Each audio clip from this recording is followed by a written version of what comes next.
Good evening, everybody. Uneducated Economist here. So, wanted to come out and share with you guys some pretty exciting news. I got an email from George Gammon the other day, and I just realized it was sent to me. My email is just overwhelmed right now, so it's very hard to filter through all these emails. And I realized that George had sent me an email the other day inviting me to speak at the Rebel Capitalists event. So I am super pumped up and excited. So it looks like I will be on stage at the Rebel Capitalist event in Orlando at the end of the month. Talk about no time to prepare for something. So I'm just going to go down there and essentially wing it like I have been doing at these speaking events, and I'm just super excited to do it. I can't wait.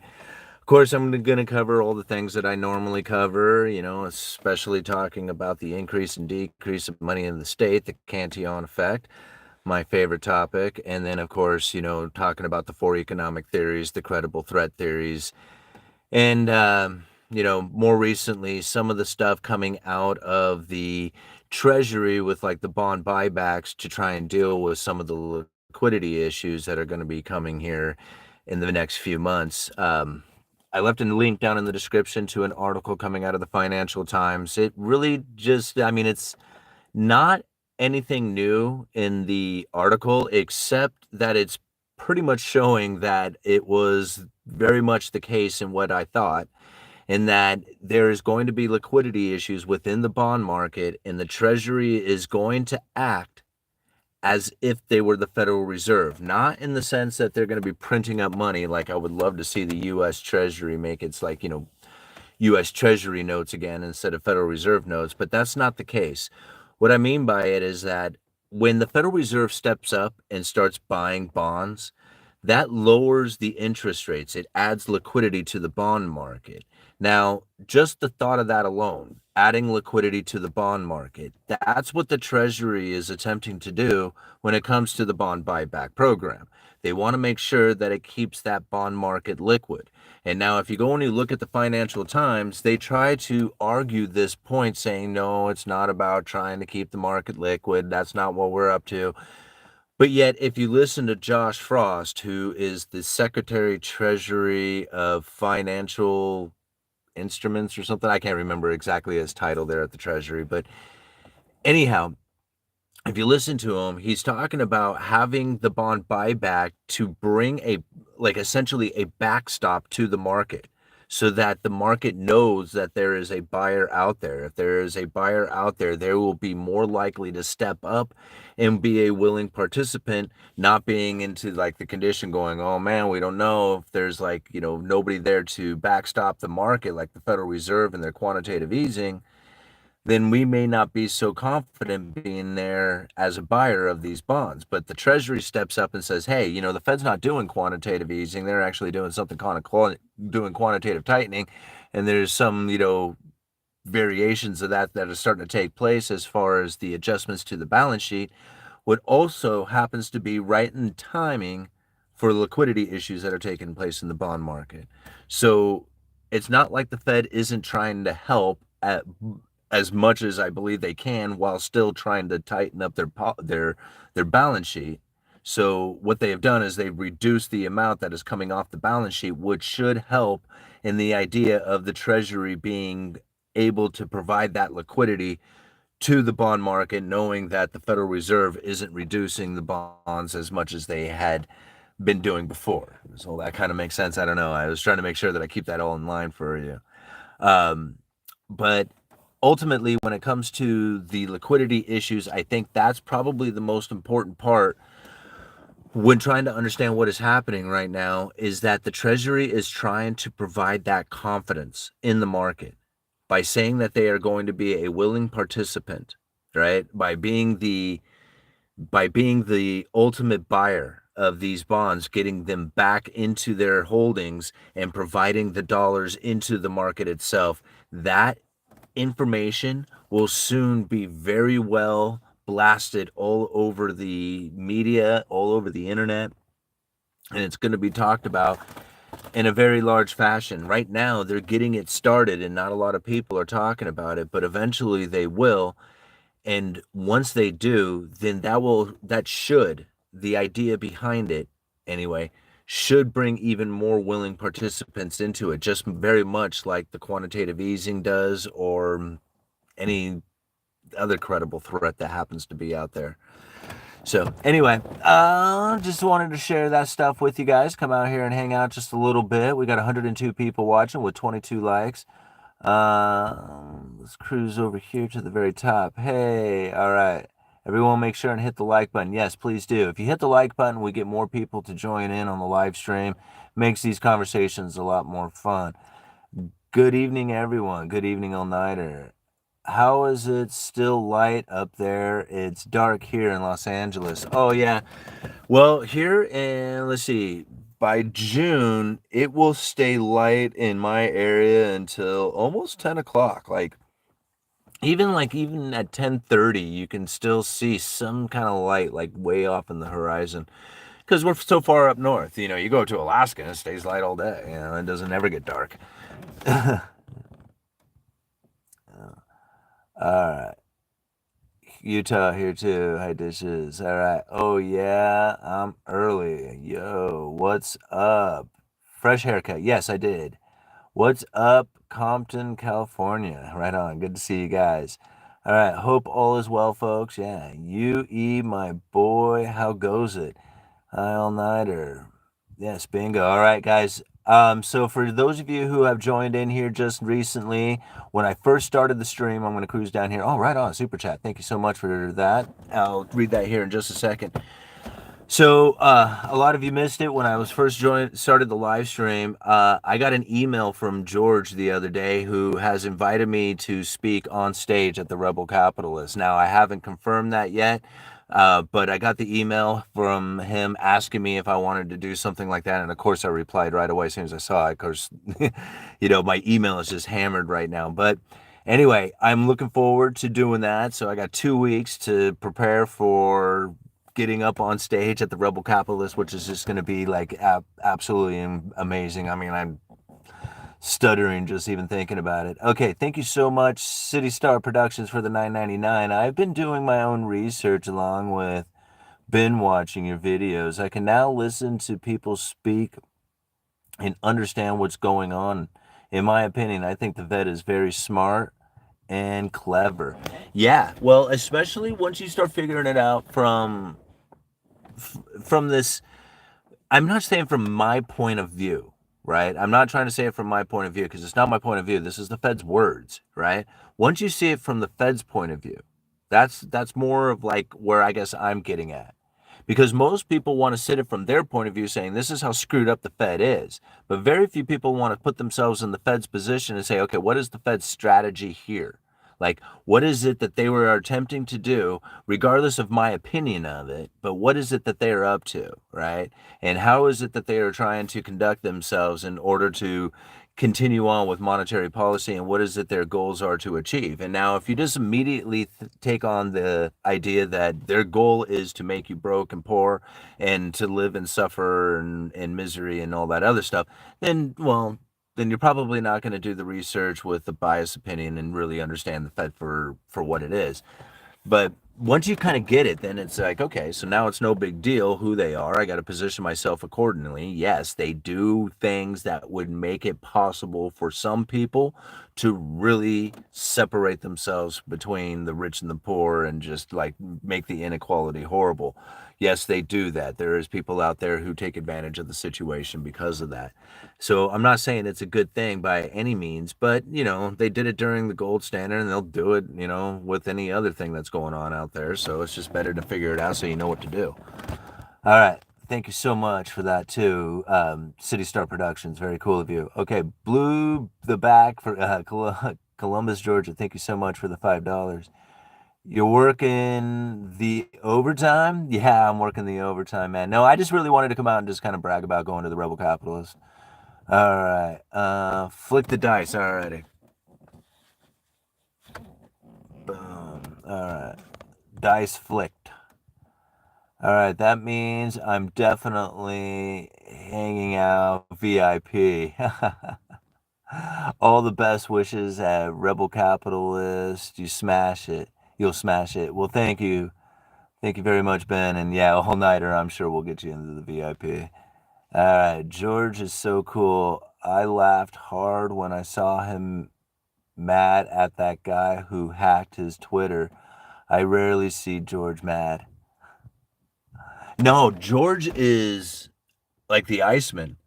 Oh, there's a possum right there, guys. Oh, that's a little shit. I hope he doesn't go over to the chicken coop. I wonder if Sarah's watching. Hey, Mama, go lock the chickens up. All right. Uh, I kind of forgot what I was saying. Oh yeah, George is cool as a cucumber, man. I mean, when he's like the Iceman. I've never seen the guy ever get like truly like over animated or overexcited or anything. Like even like when he's telling a story or something like that, he keeps his cool the entire time and really describes like, like for me, like I throw my hands around, I get all kind of, crazy kind of sounding, and he keeps his cool together the whole time. And I'm thinking, man, that's impressive. I wish I could do that. Like I would like to be like cool like that. Uh, uh, when's OSB at $10? I don't think you'll ever see OSB at $10 again. I mean, you might, but I mean, in some areas you might get it if you're close to the mills where they have an abundance of it. But George Bush loved in Compton, if not mistaken. Oh, lived in Compton. Oh, okay. Uh, show us the possum. Oh, I can. It's like I could just barely see him crawling across the grass. He's over in the neighbor's yard and he hit the bushes and he went over to the side. So, all right. I draw live creatures or characters. That's right. Oh, that's right. You mentioned that last time. Drawing the characters, making $900 a day. That is crazy. All right. Will stock crash when bonds have liquidity crisis?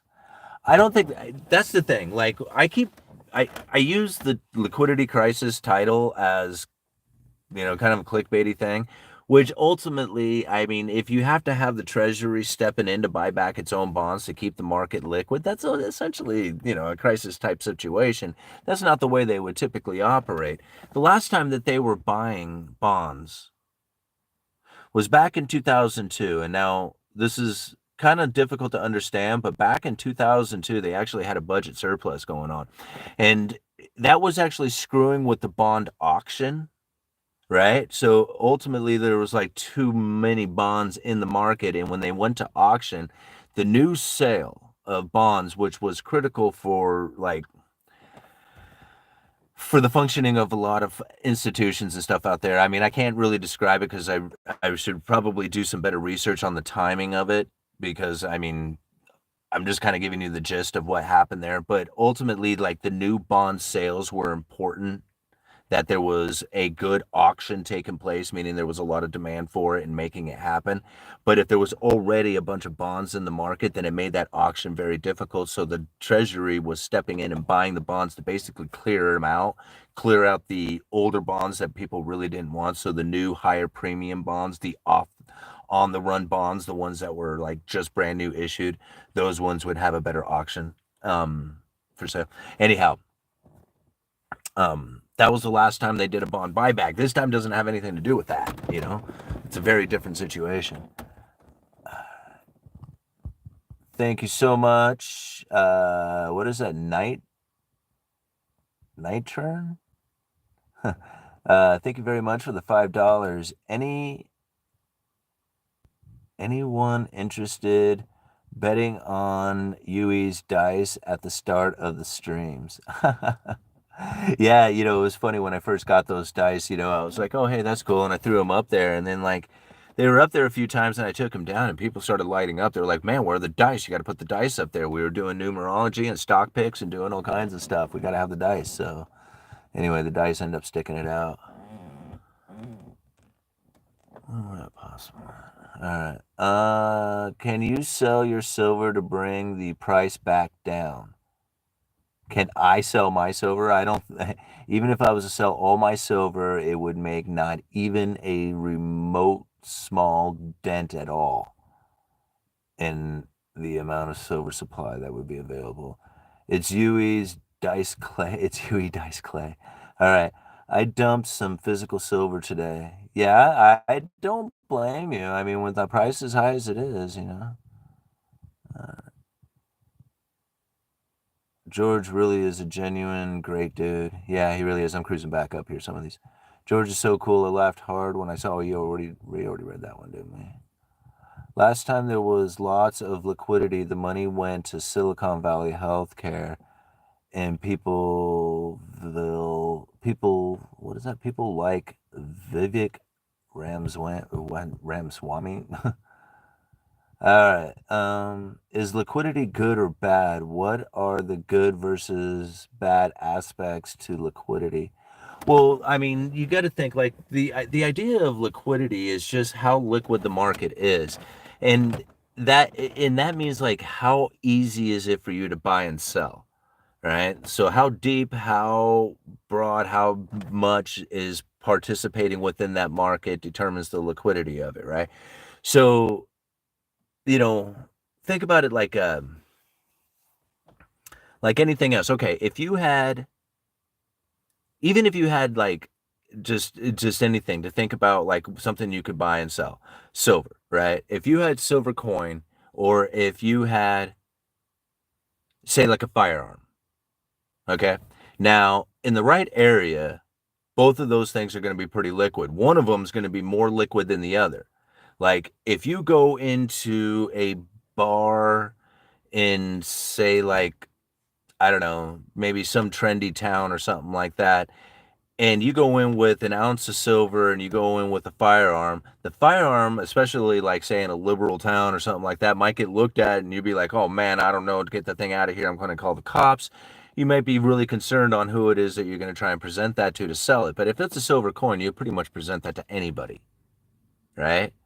So now, and think about the liquidity of that, right? So how easy is it to unload that firearm and how easy it is to unload the silver in a particular area. Now, granted, there are some people, like I said, who could take that firearm and unload it much faster than they could the silver. So in that sense, the firearm is more liquid than the silver would be, right?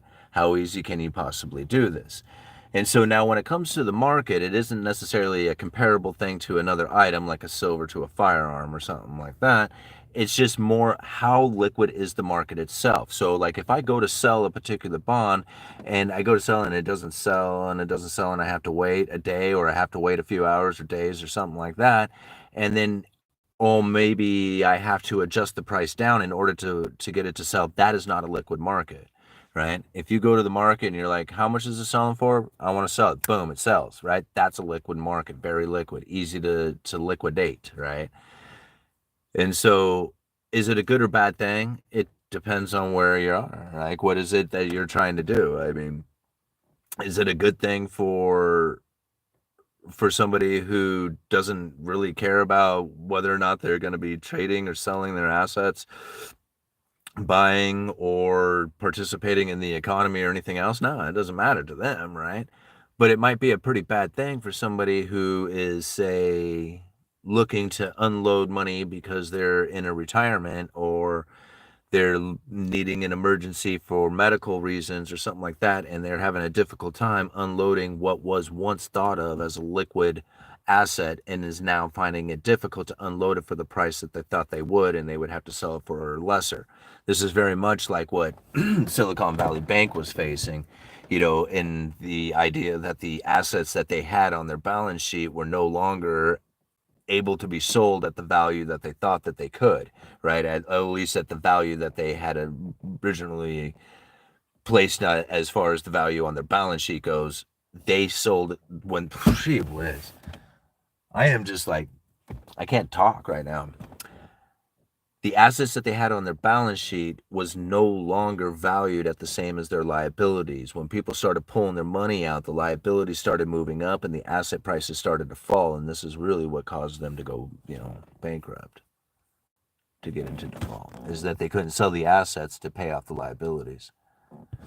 Where are those glasses? Sarah pulled all these things out. Let me see which one. What are these? Here we go. Yeah, these ones work. Don't let your battery die. Nah, it's good. The battery's all right, man. No worries. All right. A Bittner. All right. Hail Nighter. Is anybody here from Michigan? Huh. Is it easy to buy and sell? That means the stock, bond, etc. price never changes. When the person with liquidity doesn't want it, no, it doesn't. It's not about like what the price is or where the price is moved to. It's a matter of how easy is it to buy and sell. If you go to buy it and you can't, like, if you participated in stock trading, this would all make a lot more sense to you, right? And so, like, just trying to understand, like, if you go and try to sell something and you can't, right? That's not a very liquid market. Or you try to buy it and you can't. You can't find it out there because there's not enough like people selling it, right? That again is not a very liquid market. When you have a liquid market, you have lots of buyers and sellers, right? And because of that, that gives you the ability to get in and out of that market very quickly at the current level price, right? So as the buyers and sellers are competing to find out where the price levels need to be, and you want to get in and out of that at the particular price that it happens to be trading at for that day or moment or whatever, to be able to do that means that you're in a liquid market. Like you might have a cryptocurrency. Let's use that for an example. You might have a cryptocurrency, for example, that like, you buy some unheard of cryptocurrency and you buy it for like, 15 cents, and then like, a couple of days later you realize that it's trading for, $150, and you're thinking, oh man, I'm going to be super rich, and you go to sell it, but there ain't nobody buying it, right? It is because some dummy out there paid $150 for it last time they were purchasing it, thinking that they were buying it at 15 cents, but now there's a market just simply isn't liquid, doesn't have the buyers and sellers to support a $150 coin, right? And that's where like the liquidity starts to come in to like Bitcoin, because there's so many buyers and sellers, but yet all the rest of the cryptocurrencies, which people get really excited about, doesn't have as much participation in it as Bitcoin does, right? So again, it's not as liquid. So therefore, like when you want to get in and out of that particular item, if you don't have a very liquid market, then you're not going to be able to participate that quickly or participate at all. All right. Exactly. Liquidity equals current level price with no price change. All right. It's tomorrow in the East Coast, UE. Oh wow. Well, good morning, deja vu. All right. Look up Kate Rateworth's Donuts Economics Model. If you don't know much about it now, then I would expect you to answer my questions asking what you think about it. I don't know anything about it. I've never heard of donut economic model. Yeah. Most economists that I find out there always want to talk about the way that the economy should be conducted, or talk about why the economy is not being conducted properly. Very few do I ever see out there look at the economy for what it is and just say, hey, it's operating like this, right? And that whether it's a good or bad thing, it's just whatever. Now, a lot of people want to say it needs to be this, or it needs to do that, or it shouldn't be, all kinds of stuff. And I don't look at it like that. I just look at it for what it is. It's just like, like the weather, you look at it like the weather. And I don't know. So, I mean, whatever donut economics is, all right. Liquidity is basically when there are a lot of people willing to participate in the market so you can quickly buy and sell. Liquidity mean a high population of buyers and sellers in the Pacific actor. That's it. An example, GameStop had low liquidity. Okay. 12:30 a.m. right now. Sorry, guys, I got you all up late, don't I? All right, Europe and Britain are both starving. The economy is crashing. Earnings looks like it is also anecdotally. Tried to sell silver today. They were out of money. Liquidity issues. Yeah, and see, there you go. Again, like, that's the thing about silver or anything else out there. See, people get real excited about the stuff, and I'm like, okay, well, did you build up a network? Like, do you have a network of people that you know who are going to be able to like buy the silver when you want to sell it? Do you have to send it in the mail off to some place that you don't know and like, hey, we didn't get it. Sorry, bro. Right? Like, it's very difficult sometimes to unload your silver, get the cash very quickly. Is it like how liquid is it? So that's one of the reasons why when, people are like, "Oh man, what about platinum coins or palladium or something like that?" I'm like, "Well, yeah. I mean, I like the idea of it, and as far as the price moves go, but I'm more of the insurance policy kind of thing, meaning that I need to be able to like access the cash in order to deal with like an emergency that has taken place more than I want to try and deal with the price move that has taken place within the item itself. Because really, platinum and palladium, I mean, you might have like, a handful of people, you might have some dealers, but if it comes to silver, I mean, hell, you can just start walking in, like I said, walk into any bar and just say, hey, I mean, I don't mean to interrupt you guys' conversation, but I got this silver eagle right here. I would love to sell it for 25 bucks. Silver's going for 30, boom, instant cash in your hand, right? It's just like the chances of you selling that piece of silver are far higher than a $15,000 or $1,500 coin or $2,500 coin or something like that. Uh, can you explain neutral rate again, please? Yeah, absolutely, Jordan. Thank you for asking that too. I really appreciate the question on that because I think neutral interest rate is a very important topic that not a lot of people are discussing, especially when it comes to like, what it is that the Federal Reserve is planning on doing. So now you got to understand what the Fed funds rate is, right? So the Fed funds rate is the interest rate that the Federal Reserve uses to conduct monetary policy. So it's best to understand the Fed funds rate from the way that they had used to conduct it, or at least the way they used to establish the Fed funds rate, which is through the overnight banking or overnight lending at the big banking level. So at the end of the day, some of the big banks would need reserves. Some of them would be in need of reserves. Some of them had excess reserves. This was referred to as a limited reserve system. And that overnight lending rate, when the ones who had excess reserves would lend it to the ones who were in need of reserves, that overnight lending rate was the effective fund rate. So when the Fed wanted to adjust interest rates within the broader economy, what they would do is buy and sell treasuries off those big banks, adjusting the reserve levels of them, right? That overnight lending rate would then tend to adjust on the demand coming from those who are in need of those reserves, and that overnight lending rate would then start moving its way into the broader economy. And this is how the Federal Reserve conducted themselves. And again, this was called a limited reserve system.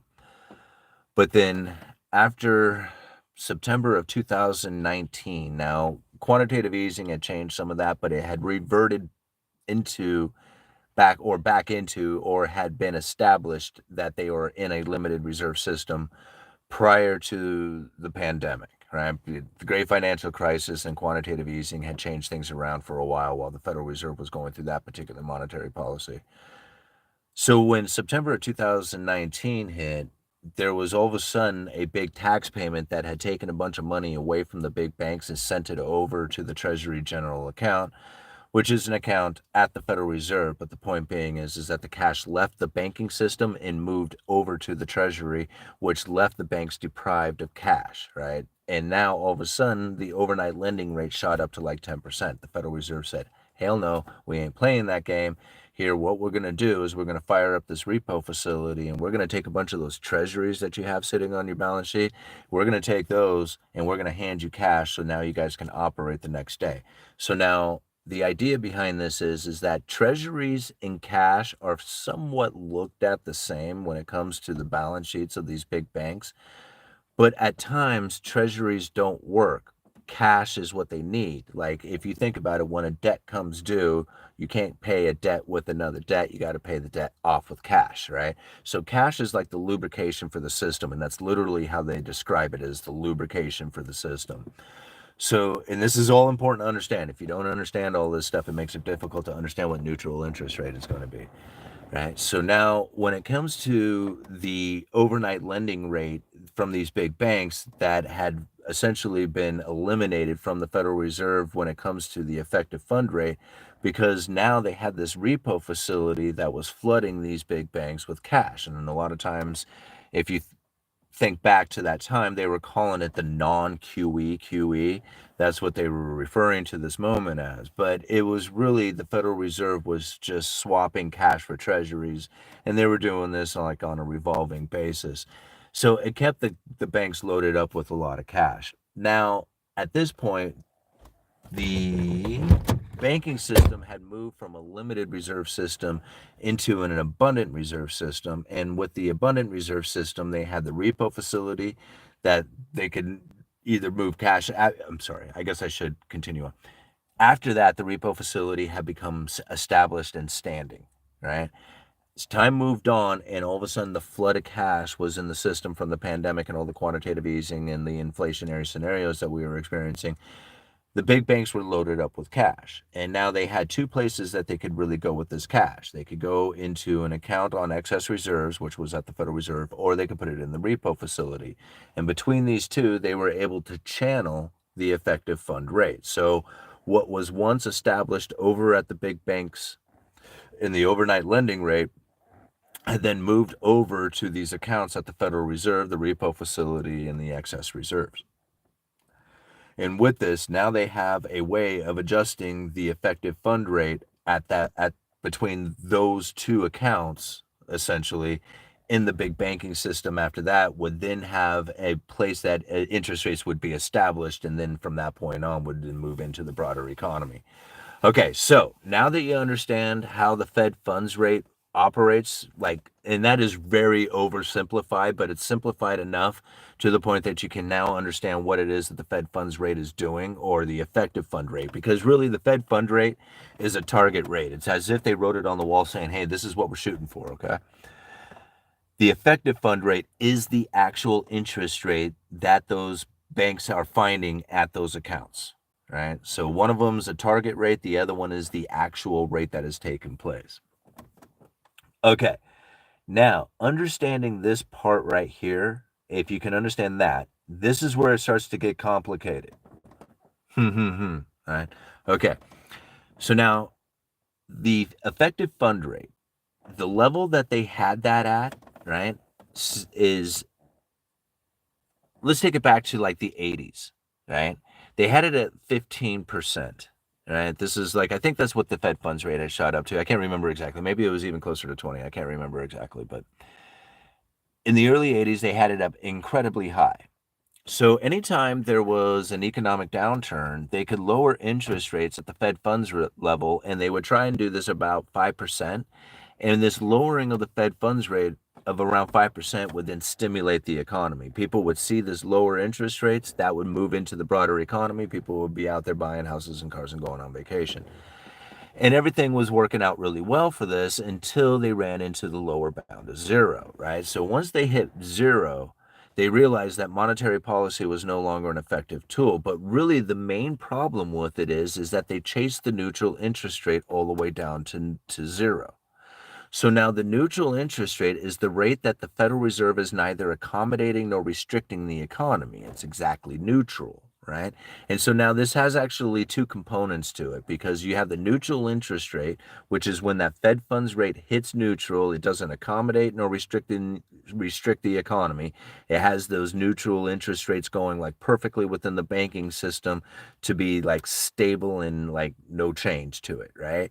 It's even keel. On the other view of that is that if you have the Fed funds rate at neutral, that will also have the employment at neutral. There is something called the neutral employment rate, right? So there's two neutral rates that they're looking at. The neutral employment rate is the rate that doesn't accommodate or restrict the economy. Because you have to remember is that the Federal Reserve would look at jobs as the inflation producer or reducer. Right? If more people were working, more people were earning money, more people are spending that money into the economy, that increases consumption.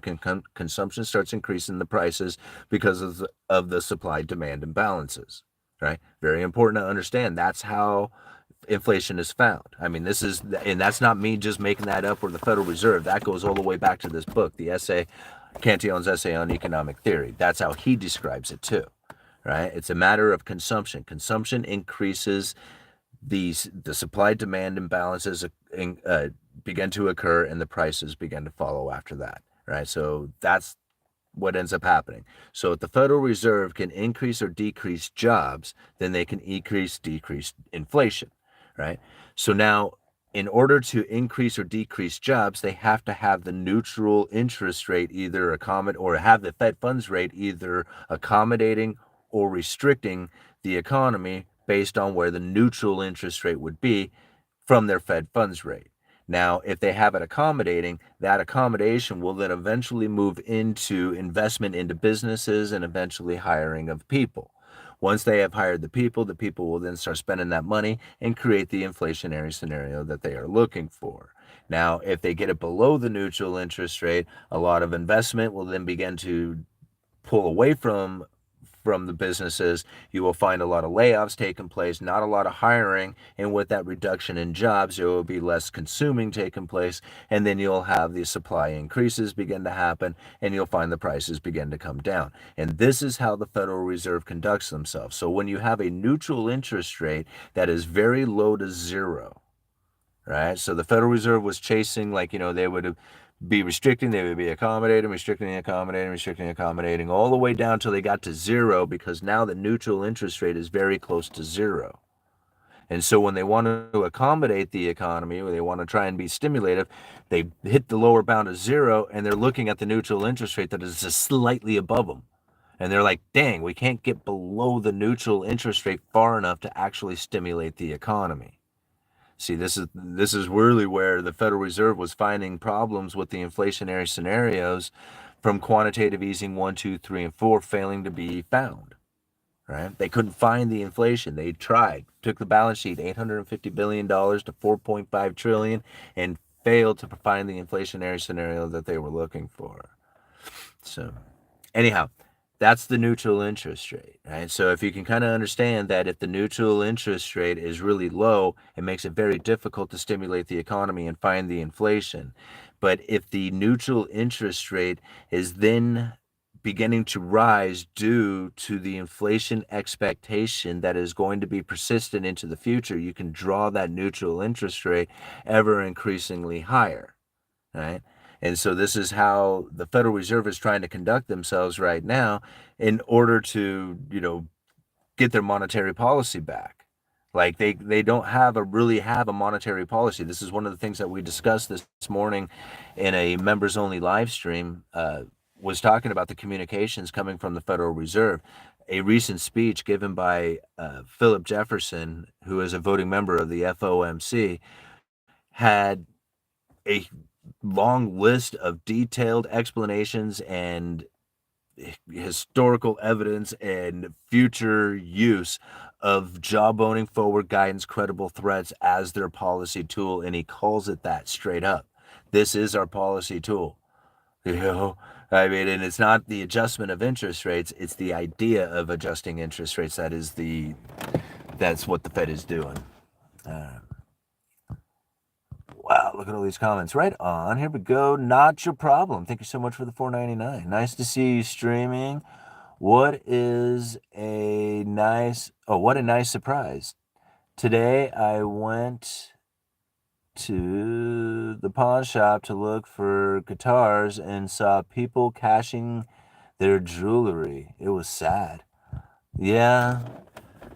But really, you think about it, I mean, you got gold at $2,400 an ounce. If somebody has been sitting on some old jewelry that they didn't want, I mean, I guess now is a good time to cash that in. Of course, the pawn shop probably isn't the best place to go.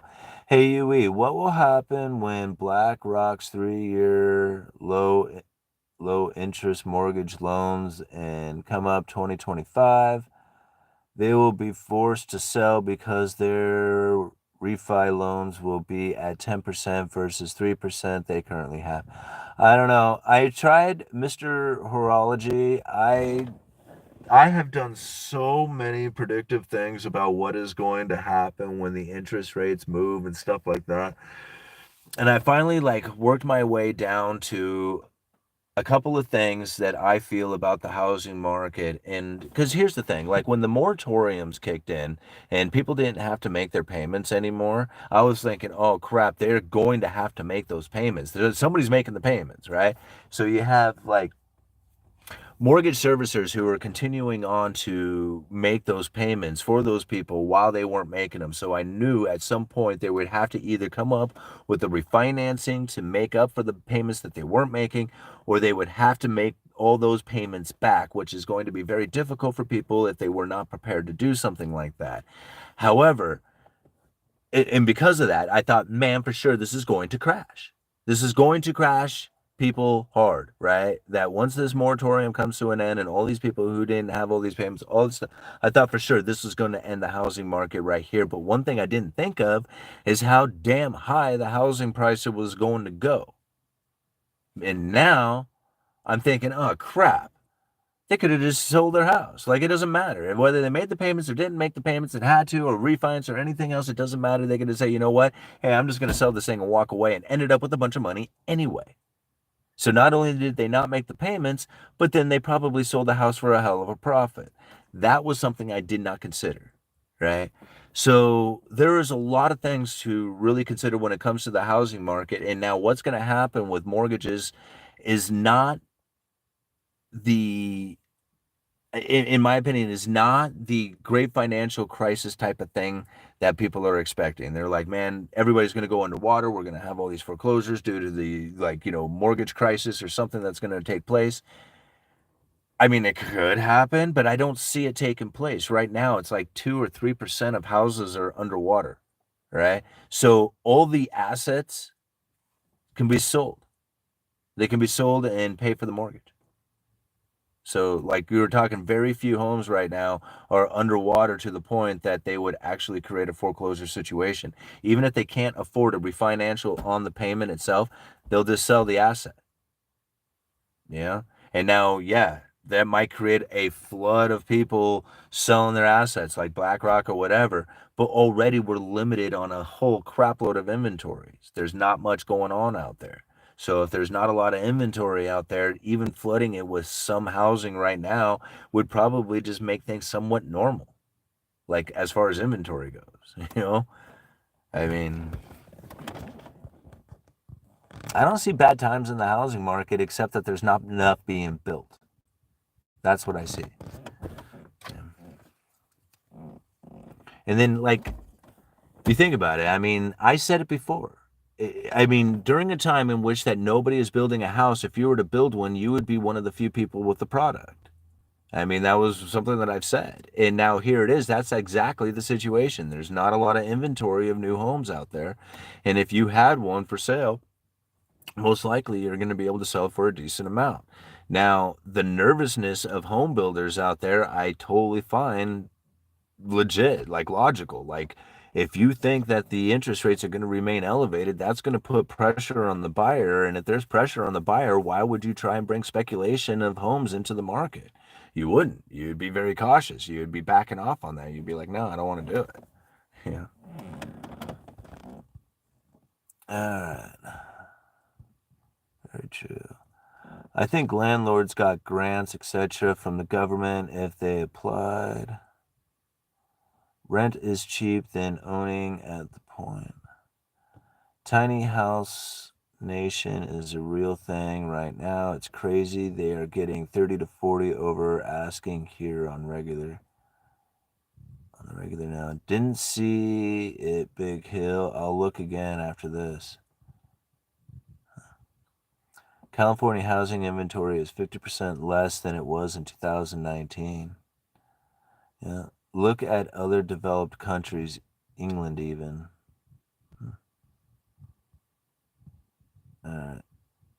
If the Fed buys back bonds in the QE fashion you mentioned, do you think, well, the Fed's not going to buy back bonds, right? The Fed's not going to buy back bonds. The Treasury is going to buy back its own bonds. That's what I'm talking about. All right. Do you think that will lower 10-year Treasury bonds and thus lower mortgage interest rates? No, what I think they're trying to do is prevent interest rates from going up, right? I think that's really more of what they're trying to do. I don't think they're necessarily trying to lower the interest rates as much as they're trying to prevent interest rates from rising. And I don't even think they're trying to really prevent the interest rates from moving around as much as they are actually trying to just keep the value of the bond market stable. All right, because you have to think like some people don't necessarily look at a bond for the interest rate that it pays, right? For the yield of it. They are actually looking at it for the asset value. So a bond has two things, right? It has a price and it has an interest payment, right? So those are two components of it. The price will move.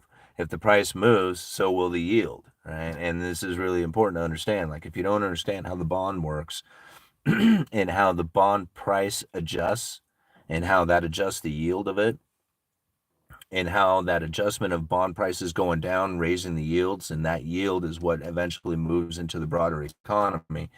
Understanding that there is investors out there who just look at the asset price and think of where it is that interest rates are going to go. Like if they believe that interest rates are going to be going down into the future, well, that causes the bond price to move up. That's a speculation within the bond market. So if people are starting to speculate within the bond market thinking that interest rates are going to go down, there could be a lot of people who are buying into that bond market with just the simple idea that the asset price is going to go up in price and that they would be able to sell it. That is a speculation. It's very, very much similar to a gold investor, right? But then there's other people out there who really want the asset price, or not the asset price. They really want the asset not for the price, but for the interest payment that it is making. They are looking for that fixed income. They are looking for places that they can park their capital and get a return that is steady and consistent and stable, and they find that within the treasury markets or within the bond market itself. Now, if you have a situation in which the yields are starting to fall, now you have a problem for a lot of these fixed income investors who are looking for that steady, stable return on their capital. They have to start moving into places of higher risk, and that's usually like the corporations out there. So when the Federal Reserve or the Treasury or anybody else who is an entity big enough, which there really isn't other than them too, can create a situation in which that the yields come down, well, then that forces the market to go like, oh man, we don't have as good a return on these particular assets that you are now buying because now the yields are coming down, prices are moving up. We're not speculators like trying to buy the asset to sell it for a higher price.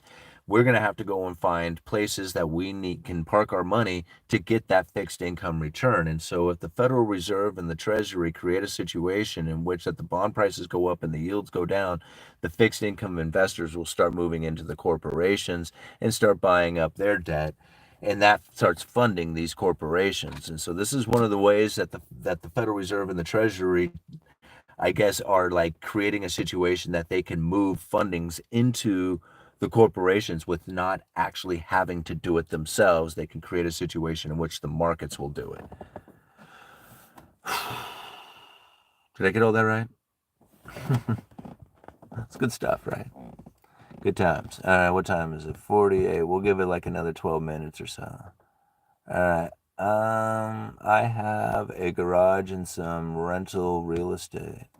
Bitcoin, man, sell it, rent it, put profits into BTC.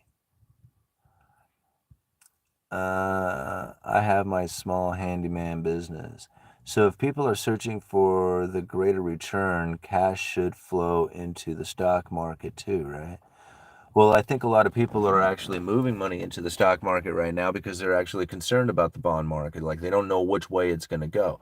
And now you have two ways of looking at it. It was just like you can buy the bond right now and then watch the yields go up, right? Because they have to raise interest rates. And so now it's just like, dang, if I'm looking for a fixed income, I should have waited, right? And bought it when the interest rates moved up. Now, if you're buying it for speculation, then you're anticipating that the interest rates are going to go down. Which one is it? Right? And so that's really where like the bond market right now is got like people just going, man, I don't really want to touch this stuff because I just don't know what the Federal Reserve is planning on doing with interest rates. And so if they had more confidence in what it is that the Federal Reserve was going to be doing going into the future when it comes to where the interest rates were going to head, then you would find the market then moving towards those particular assets for the reasonings that they needed, whether it was speculation, thinking that the interest rates are going to go down, or the fixed income, thinking that the interest rates are going to move up. So whatever one that they finally come to the conclusion of, and then you find the market start moving towards those directions. But as long as it's incredibly uncertain the way it is, then you're probably going to find a very volatile market in which that not a lot of people are going to want to participate in. Then where does that leave you? Like, if you don't like cash because your cash trash, gonna lose it to inflation, and you don't like the bond market, and real estate is like feeling no bueno, then what are you gonna go? Right? You're gonna end up moving into the stock market, and that's one of the reasons why I think the stock market is doing as well as it is. And not to mention, the inflation expectation has also risen the neutral interest rate ever closer to the Fed funds rate, which is now making it easier or less restrictive on the broader economy, which is now one of the reasons why the resilience of the American economy is doing as well as it is. And that's probably due to that rising of the neutral interest rate and moving ever closer to the Fed funds. I mean, think about it. The Fed just sits still, then that gives the neutral interest rate room to move, right? Like, if the Fed kept pace with the neutral interest rate, then it wouldn't have the less restrictive aspect to it, right? It would be just as restrictive the whole time. But because the neutral interest rate rises, due to the inflation expectation that running persistently high, it actually makes it less restrictive on the economy. It does the exact opposite of what people would think would be going on. Right? Higher inflation expectation creates a situation in which the neutral interest rates rises and makes it less restrictive on the economy. And nobody knows that. And that's one of the reasons why people are going around going like, why is the markets doing so well? It's like, because, this is one of the reasons right here. And in conjunction with other stuff. But I mean, it's one of. All right, let's see here. I'm in Vegas. What number should I put 500 on? Certifications don't help me. I'm already almost at the top of the food chain. My vote is 19 for the date. 500 on black. City Star, I was young, started self-employment at 21, didn't have kids or debt or a lot of bills, not by design. I was accidentally smart. Right on, all-nighter. I just made assistant manager at Burger King. What investment opportunities should I do with the extra money? I think I'm already near 250K, and anything over it hit with capital gain, I believe, for a house sale. It's just crazy how fast housing inflation rose. Yeah, I mean, and that's just the thing about, like, it's not fair, and that's the problem. Like, is a lot of people want to look out there and find a way that they can make it fair for everybody, or at least make it to the point that they could get into a house, because, like, that's kind of like a dream of just about everybody out there. There's some people who don't really want a house, and I mean, I totally get it. Without a house, you're very nimble. If you're like earning money, you don't have to maintenance anything, and you can put all that money towards interest-bearing assets or any kind of returnable, profitable thing, and you can do that from a young age, man, you could probably really position yourself to do really well by the time you're old. You could probably just outright buy a house whenever you want. And so it's going to be difficult to like try and get into a house in a sense that I can work hard and get one. You're going to have to be very like creative in the way that you move into real estate, especially if you just have like a regular 9 to 5 job, because it's just not really in the cards anymore. And understanding it from like the economics point of view, that this is like a situation in which that the new money that has poured into the system has created an inequality between the rich and the poor that is such a wide wedge that things that go to rich people become very difficult for everybody else to have. And now I don't mean to be like, trying to brag or something because I have a house and, I'm like trying to pay it off and stuff like that, which is not like exactly fun to do. But it's the idea of what it was that it took for me to get into that house. It took far more than just having a job, right? I mean, I had to put a lot of effort, a lot of time, and I had like, it took a lot out of me to even get into this house. And at times I was wondering if it was even worth it to do it. So, knowing like the situation that we're in is not one that you can follow a model of like previous generations and the way that they did it. It doesn't work like that anymore. And just knowing it, this is like, hey, we are in a different time. So those people who are under the impression that they're going to get a job and save up and buy a house and do all that other stuff, you just know that you're going to have to do something different, right? And just be thankful to know that what they are doing isn't going to work and that you're going to do something beyond what it is that they are doing. It's kind of like being in camp when the bear comes into the camp, right? It's not a matter of being the fastest person in the camp. You just have to be faster than the slowest people, right? Or faster than the slowest people out there. And that's what it's going to come down to. Is just like make sure that you are not doing it like everybody else is out there. You're going to have to do something extra different, right?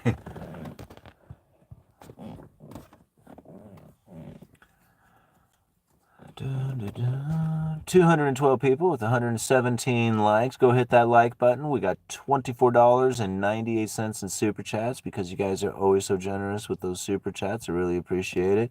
If you hit that like button, the algorithm will pick up the video and spread it around for more people to join in. So, all right, changing for the worse. Thanks. All right, rent versus own, which is really better? Is it changing for the worse though? I mean, is it really? Like, I mean, you think about all the conveniences that we have available to us right now.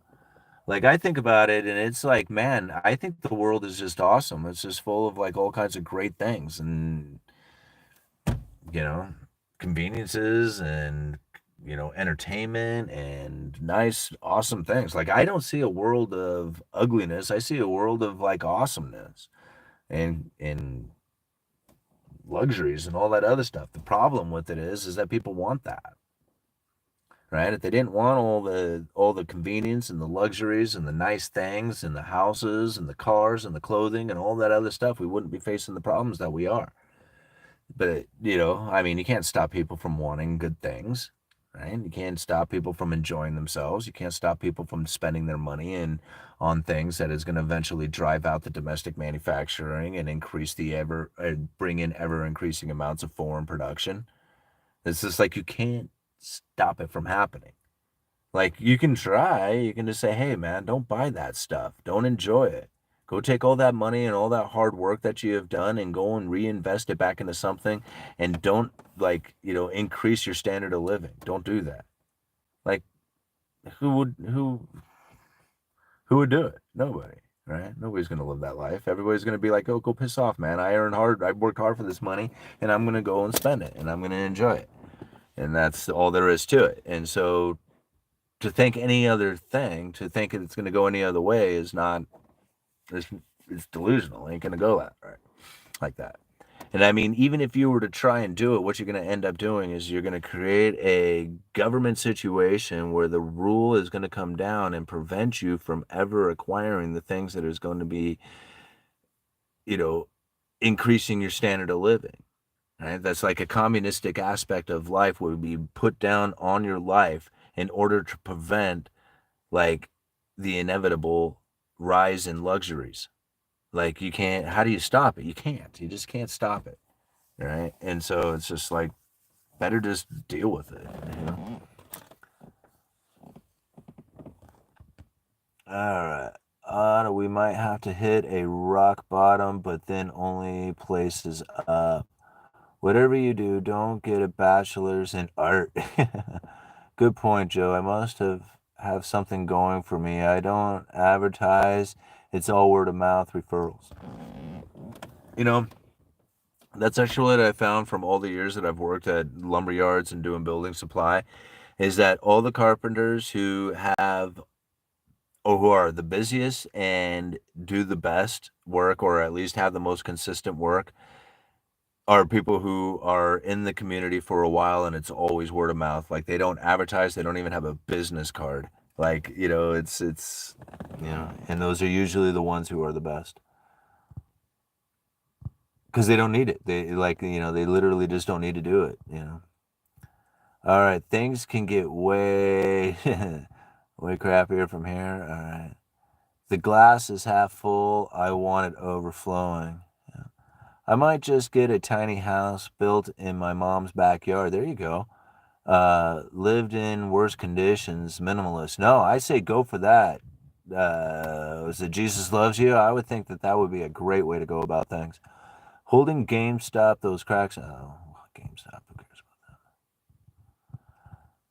I'm sorry, I don't mean to ignore your comment. Hold on. GameStop, those cracks will lose more money. Yeah, they will. All right, truckers will eventually strike if the market continues to pay them the same as a McDonald's worker. Yeah, but Mr. Horology, this is something that I had actually called out quite a while ago during the pandemic and the truckage shortage that was taking place. Remember that? See, all the trucker shortages that were happening during the pandemic due to the fact that they had shut down the schools and old truckers had retired early because they're like, man, I'm done. I'm going to get out of the game. And that left a shortage of available truckers out there within the industry. Now, the price of truckers went way through the roof, right?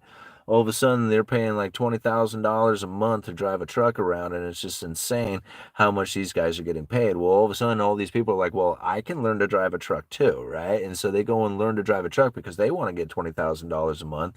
And a lot of people who are operating trucking businesses said, hey, man, I mean, if they're paying that much to haul stuff around, we're going to expand our operations as well. And then you have a flood of truckers and trucking that is available to a market that's saying, hey, we're trying to slow down here. We're not really needing as much trucking. So I don't know what we're going to tell you guys, but we really just don't need you anymore. Right. And then you face the issues that we're having right now. Now, it's not a good thing. You're right. I agree. And there's probably something that the government could do about it, but should they? No. And the reason this is all taking place is because of the bullwhip effect. And now I called it out years ago. I said it was going to happen. I said, man, if you have a trucking shortage to the point that they want to hire the National Guard to get the material away from the ports faster so that they can get these freighters unloaded and get this material shipped across the nation, and they want to hire the National Guard because of that, and the price is moving up as high as it is, that is going to cause a ripple effect. That is going to be a bullwhip, right? And you're going to find a malinvestment into trucking, and you're going to find a bunch of trucking companies going out of business. And this is exactly what we're going to experience. And then it'll go the other way. And eventually there'll be a shortage of truckers again. Yeah. Dude, all of them going bankrupt and losing their business. All right, did I get another super chat? I did. Let's go check that out. Okay, got $4.99. Thanks to Bidenomics, the snacks at the vending machine at my job are higher. F Biden. Okay, well, here you go, man. I don't blame Biden at all because I wouldn't know what he had done that would actually have created a situation that would be something that I could blame him on, because with that, I should be able to vote somebody who could then fix the issues that we are now facing. And understanding that the issues that we are facing are literally centuries years old, not only in the making, but in the telling, that Biden is so insignificant on this that I can care less about what he has to say or what he even does. It does not matter, right? It does not matter to me. It doesn't matter to the outcomes. It doesn't matter, right? And now I appreciate the super chat. I really do, man. But I just I cannot get behind it because I would have to then take in the consideration that I could vote for somebody who could fix the problem. And we're not going to be around long enough for them to be able to say whether or not they did the right thing to fix the problem, because the problem needs to be fixed over the next century. Like literally take generations of people holding back on purchases of things that would increase their standard of living, that move into luxuries. It would have to come to an end. And it would have to be that way for literally generations of people. And now, whether or not Biden did it or Trump did it or somebody else did it, whatever or whoever does it will be so unfavorably looked at that there is no way that they would be voted into office. So it isn't going to happen. Just period. Right? Biden, who is that dude? I've never listened to a single word that dude has ever said. You know that? Like, here I have this economics channel. I'm getting invited to go speak at economics conventions, one of the most prestigious ones, right? 135,000 subscribers on this YouTube channel, and I've never listened to a single word Biden has ever said. What does that say? Right? How important is Biden's words? Nothing. They have no importance. Right? Not to me. Not to any of the decisions I make. You know, nothing that I do that I can care about that I find important. Now, here's the issue with it, is that if you have a lot of importance for it, then the decisions and the words that he does use does change your life because you have made that importance. You see what happens here? Like, you have conditioned yourself to say whether or not I'm going to like buy a house because of whether or not Biden is in office. Like, there's people out there who will be making that sort of decision, right? And all the rest of the things that they have done in their life has also based on those type of decisions. But if you don't incorporate Biden into any of that stuff, like, I know that a lot of people are like, dude, you have to, it's important, right? Yeah, I understand that you have made it important, right? And now all the things that you have going in your life are important for that. I didn't. It's not important to me, and I don't have to make it important. There is no other meaning to anything out there other than the meaning that you give it, right? And if I give the information that I have meaning that says I need to take this information and make it beneficial to me, no matter how heavy or how like depressive it is, that's the meaning that I'm going to give it, is the one that says, hey, I need to take this information and make it a benefit to me. And so when most of the time when we look at politics or we look at something else out there, we're going to look at it and say, man, these things are damaging to me. These things are hurting me. These things are holding me back, right? And that's really where the information has then given that kind of importance to it.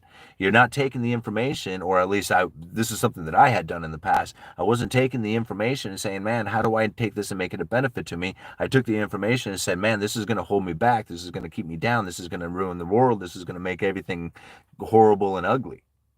Right? It's literally just the meaning. You just switch the meaning and what it means, right? And it's literally that easy. I mean, it's like the changing and manifesting of realities is a lot easier than I had realized, right? And this is it's so odd to think about. Like, the things that I truly want, or things that I have pushed for, or things that I feel that are important to me, I end up pushing away. You know that? Like, it's awesome to think about that. If you really want something in your life, you just have to learn to let it go. You just learn to let it go and don't even look for it, don't even think about it, don't even pursue it, and then all of a sudden it starts coming to you. In fact, it comes to you in the most like how do I say this? Like, unexpected ways. Like, you're just like, all of a sudden, boom, there it is, right? But it doesn't happen if you are pushing blame, if you are having expectations that say, I need somebody else to change the way that they are conducting themselves so that my life can be better. It doesn't work like that. It's just like, it just simply doesn't work like that. I mean, you can try, but you're going to find that you're going to be very depressed and angered and have a lot of high anxieties and all kinds of stuff that comes from that. It's better to just let all of it go and just say, hey man, it's not important. I'm going to give the meaning. The meaning of it is, says, if the information is coming to me that I don't like it, or it's depressive or heavy or something like that, I need to figure out how it is that that information can have the meaning that it benefits me, right? Because that's all it comes down to. We got another super chat. Let's go check it out. 212 people watching with 141 likes. Let's go check out the super chat. What do we got here? What is that? Christ Six Strings? Or Chris Six Strings, that's what it is. All right, $5. Thank you so much. Yui, in addition to low supply of some products, slow velocity is a strong yet unsung contributor to inflation. Absolutely, it is. In fact, you can have inflation without any money supply increase at all, right? Just by the circulation of money increasing. Because if you have, I mean, you think about it, it doesn't really matter how it happens so long as you have an increase in consumption, right? Now, whether the increase in consumption comes from new money coming in and people having access to that money and then spending that money into the economy and then everybody having access to that money who starts increasing their consumption, or if you just have the money within the economy picking up pace and moving, right? It starts moving through the economy and starts picking up velocity. It's going from, you know, a clerk to a cashier to, to a waitress to a hairdresser to, somebody else, and it's just going ripping around through the economy. That's added consumption, and the dollars haven't even increased. It's just the amount of velocity of dollars within the economy has increased the consumption, and therefore the added consumption starts causing the prices to move up. So yeah, absolutely right. Like money velocity is an absolute, increaser of inflation or prices anyway. Yeah. Which in turn, like that's the other thing. Like a lot of times we have to understand like what's the difference between inflation and what's price increases, right? Because you can have inflation without price increases, right? The increase of dollars, money, and credit, quantitative easing 1, 2, 3, and 4. Now, I know a lot of people might argue that saying, oh no, there was plenty of inflation during that time. Not in the way that the Federal Reserve was looking for it, right? And that's the important part about it is because that's the monetary policy. We can wish and hope and dream and pray for it to be something different. It's not. It's that, right? It's that, whatever that is, that's it, right? And that's what you got to understand. And so looking at it for what it really is, and to know that the inflationary scenario that we are experiencing had more to do with supply chain breakdowns, right? And knowing that those supply chain breakdowns were very difficult to bring back online. It's one of the things that we're going to be facing when it comes to a housing crisis, or at least a new home build crisis, is that there's a gap in production taking place right now. So when you have a gap in production in new homes, you have to make up for that gap, right? So not only do you have to, like, if you kept pace, just kept building homes and you never slowed down building homes, we were still underbuilding, right? There still was not enough homes being built. Now there's a gap in production that has to be filled. So you would have to ramp up production twice as fast as what you would normally do in order to make up for the gap just to get back to pace, right? You see what's happened here? Like now we are in much, much more difficult times when it comes to the housing market, because now you would have to ramp up production even more than what it was before it started to, to fall. And that's like, I don't see it happening. I mean, I don't see more people starting construction businesses. I see people getting out of the game. And that's really where it's just like, wow, if you actually built a house right now, you'd be one of the few people who would have a product, and that's something I've been saying for a while. I've been saying that for like 2 years now. I've been saying that, and people were like, no, bad idea. Wouldn't be in the house, wouldn't get into real estate. And I'm like, okay, well, you're right. It might not be a good idea, but here it is, and that's what's happening. All right. What time is it? I think we should quit, right? What time is it? It's an hour and 13 minutes into this. What is it, guys? What do you think? Should we stick it out for a little while? Dude, a bond buyback is yield curve control. In a lot of ways it is, but go and listen to their own statements. All right? Listen to their own statements about what it is that they are attempting to do by even having the bond buyback program itself, is to try and bring in the idea that they are going to be there to backstop the market so that the willing participants will then step in. Like they don't really want to do anything. Right? That's the thing about the Treasury. They don't really want to buy back any of these bonds. But they have to be there in order to make sure that the bond market stays liquid, because if that thing all of a sudden becomes illiquid, then you're going to have chaos going ripping through the financial markets. And that's like the last thing that the Federal Reserve or the Treasury or anybody else wants, is for the financial markets to begin to freeze up. So they put together a program that says, okay, never will there be a chance for the bond market to become illiquid. And by creating that situation within itself, that creation of the situation that they are there should be enough to then bring in the willing participants so they don't have to do anything, right? And they might do some, and they probably actually they've already done some, right? They've already started doing some of these bond buybacks. But that's the ultimate reasoning behind it. Go and read their statements. Go and listen to Josh Frost talk about it, right? This is something that they're not communicating very, very clearly throughout the markets, like throughout the media. They're not talking about this very much. I mean, I've been talking about it like crazy, and I have a hard time finding articles or finding anybody else who is discussing the strategies behind this or what it is that, is really going on. All right, who needed this tonight? Keep grinding, my guy. Yeah, you bet. You bet, Louie. Man, I love doing this. This is like, I absolutely love doing this stuff. I love breaking it down. I love figuring it all out. I love going through these speeches. I mean, this is my passion. Economics is like, I can't think of anything else that I would rather be doing than trying to understand and break this stuff down so that we could have a better life for ourselves. I mean, that's it. That's just like, this is my game, man. Oops, here we go. What time is it? Safety meeting time. That's right, all-nighter. All right. That's how I feel about food.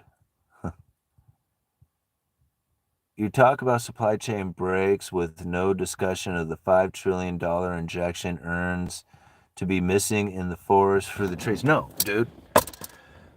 Okay.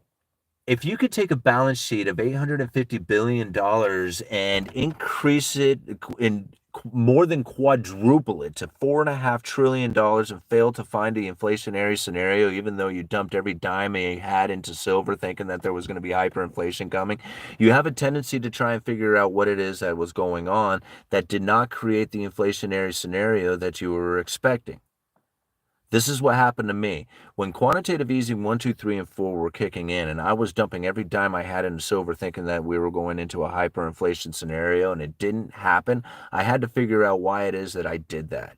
I spent more money on silver, money that I shouldn't have. Like money that I could have been using for other things. I dumped it all into silver thinking that I was protecting my family. It didn't do anything for me but put me underwater. Right? So I had to figure that one out. I'm not trying to ignore $5 trillion. Like, I understand how quantitative easing works. I understand what happens when you load up the big banks' balance sheets and don't lend that money into the system.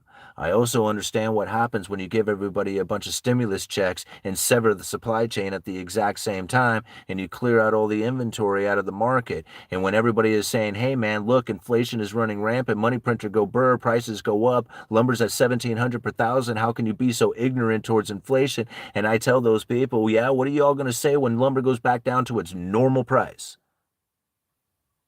What are you going to say? And I knew it was all because of supply. It didn't have anything to do with the money printer.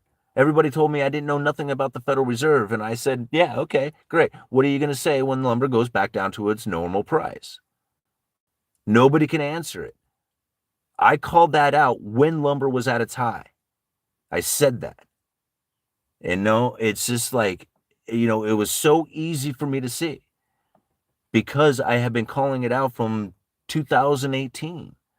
All throughout 2019, I'm reporting every other week, every month, about more mill closures, more mill curtailments, everything that was happening within the lumber industry all the way up until the pandemic. And then everybody wants to start blaming the pandemic. And I'm like, are you guys crazy? I mean, I just did a year's worth of videos showing how there was inventory depletions, mill curtailment, shutdowns, and a lack of like available lumber out there within the system. And yet everybody's going to blame pandemic and money printer. Are you guys nuts? I mean, Whatever. I mean, I'm reading all these mainstream media articles, listening to all these YouTubers who are getting 1 million views on YouTube talking about all the greed and corporation manipulation that has taken place within the lumber industry. And I'm like, you guys are stupid. You guys are just straight up making stuff up at this point. Like, I mean, they had good information in the sense that they were pulling these charts and showing stuff and all that, like, showing how these corporations were making all this money. And I'm like, yeah, did you go back far enough to go and look at the times that these mills were sitting there absolutely getting hammered, crushed? Shutting down 100 Mile up there, shutting down all this mill operations up there were generations of people who had nothing else going on except for that, except for the forest industry. I mean, did anybody want to talk about the devastation that was taking place all throughout 2018 and 19 prior to the big run up in lumber? No, they didn't want to talk about any of that stuff. Right? They didn't want to talk about how all these people were getting laid off and hurt and damaged due to how devastated the forest industry was. All they wanted to talk about is how greedy these people were when lumber was running up to 1,700 per thousand. And I assure you, there's not a lot of lumber selling at 1,700 per thousand. Even though the price was up that high, it wasn't like a lot of people were selling that much money or selling that much lumber, making all that money. It didn't like I mean, I personally who sell 2x4s had 2x4 eights selling at $13.50 a piece. You know how many I sold at that? Not a lot, right? When you're selling them at $4 a piece, you know how many you sell? Hundreds. I sell hundreds of 2x4s at $4 a piece, right? Every day. But when at $13 a piece, you'd be lucky if you could sell a couple even in a day. Nobody was buying lumber then. Nobody wanted it, So it's just call it. I mean, if you think it's the money printer, and if you think all that money is in circulation and flowing through the system right now, and you think that that's what's causing the inflation, then explain lumber. Explain how quantitative easing 1, 2, 3, and 4 failed to produce the inflationary scenario the Fed was looking for. Explain these things, right? Explain how a bundle of cedar shingles that was selling for $209 last year is now at $109. Right? I mean, I understand how money printing works. I understand how inflation works. I understand how the new money comes in. I'm the one who's reading back on essays written hundreds of years ago talking about the increase and decrease of money to the state and trying to find the economic forces that were causing those things to take place at the time and trying to recognize where those economic forces can now be viewed today, considering the massive amount of technological changes that we've had. It's not an easy thing to see, right? And if it was so easy for the Federal Reserve to create inflation just by creating the money supply or increasing the money supply, then they would not be writing speeches about deflation and how to prevent it from ever occurring in the United States way back in 2002. I mean, they knew that this was coming. They knew deflation was coming, and they knew it was going to come bad. And they knew it was all because of a low inflation expectations. Like, I get it. Like, I get it from both sides. Like, I've been on the other side. I've been on the precious metals, gold investor, gold bug, kill the Fed, make them, go away. Like, let's go back to gold standard. I've been on all the sides. I've checked them. I've been on all the sides, right? I've come to the conclusion that it's best to just view the economy from your position. It's best to be in a position of holding gold and silver. It's best to be in a position of stocks. It's best to be in a position of real estate, doing business. And all these things are very important, but you have to understand it for yourself because nobody knows who you are. There's no way that I could drop somebody like whoever's watching this video right now. There's no way I could take whatever it is that you got going on, plug you into my life, and then expect you to know exactly what it is that needs to happen in order for the outcome to be successful. You can't do it. Like, I couldn't go and inject myself into your life and do the same thing. I can't do it. There's no way. Only we as individuals can ever possibly make the decisions for ourselves. And we have a tendency to rely on the opinions of somebody else on TV or YouTube or somewhere else out there to try and dictate what it is that we need to have for our lives and our economy. That's not the way it works. right? Because then you'll have to look for those people for the answers to get in and out. It's best to take all this stuff with a grain of salt and just, internalize it for what it is, and just as bits of information, little golden nuggets of information that you can use throughout your life, right? I mean, there's people out there who are very focused in on politics, right? And there was a time I was too, and I get it. Like, I get the reasonings why. And when you do that, you will involve yourself to the point that it now becomes important. Once it's important, you can't leave it alone. Because if you left it alone, it would start changing the way that you have conducted yourself as far as the way you live, right? If you don't have that involved in the first place, you don't have to worry about whether or not that you're paying attention to it, because your life is not involved with it. Same thing with, like, I think about somebody who lives a very simple life. Like, I could imagine an old man who grows flowers, right? Who doesn't do anything else. He owns the property outright. He grows enough flowers to pay the taxes, has all his food taken care of. He just doesn't pay attention to anything else except for compost and fertilizer and flowers and his little network of people that he distributes his flowers from. If you changed anything about politics out there, it would not affect his life, right? Now, maybe a little bit on the way he sells the flowers, right? But for the most part, he gets up every morning, eats breakfast, goes and tends to his fields, his little plants or whatever, and goes to bed, and never once ever pays attention to anything else going on in the outside world. There's nothing that really changes his world. Now, if he allowed it to take place, he could then involve himself in the idea that politics are now something that are important to him, right? And so when he's getting this information as far as what's going on in the political arena, he is now making decisions on what it is that he is going to do with his flowers and how he distributes his flowers and how he conducts himself. And he didn't need to do that. He could have excluded all that out of there and not paid attention to any of it. Right. And this is why, like, I mean, at least understanding it from that sense, when you make it important, it becomes the most important thing. And you don't understand why somebody else can't see it that way. You're just like, man, I can't believe you don't pay attention to this stuff. It's so important. Right. But it's not. It's only important to you because you made it important. Right. And you know all the reasonings why it's important. But if you don't have any of that, then it's not. It's just simply not important anymore.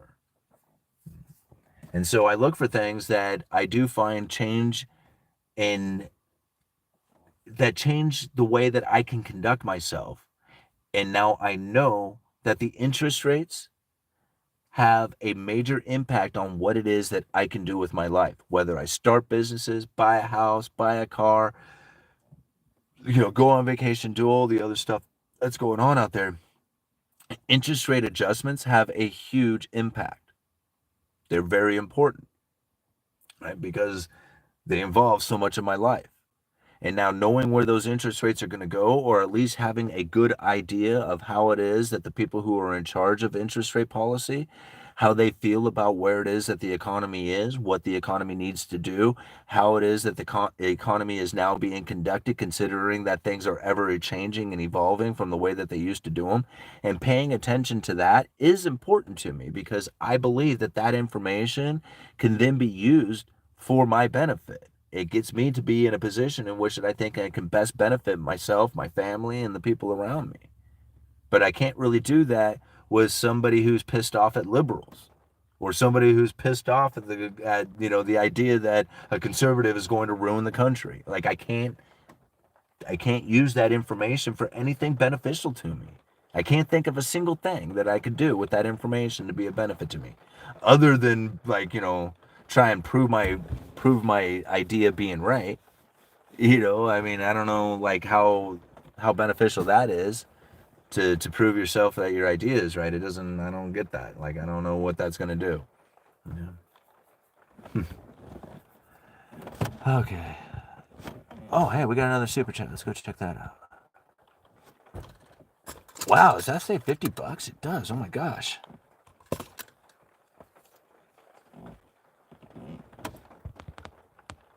Wow, Tony, thank you so much for the $50, man. I really appreciate it. What do you think about using hemp as a source of building material? Do you think it would lower lumber prices? Are tree huggers advocates for lumber companies? You need wood to build homes.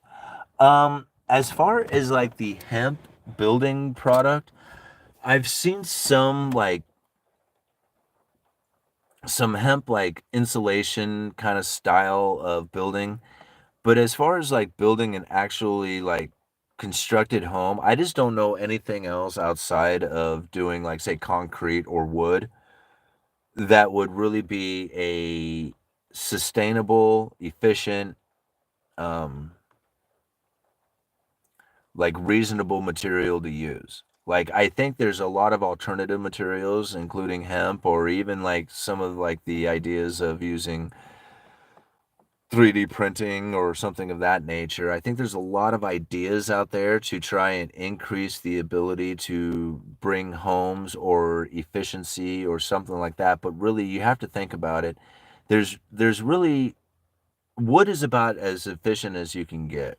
And I thought about this for a while. It's not so much about like comparing it to concrete because I think concrete's a pretty efficient way of doing it as well.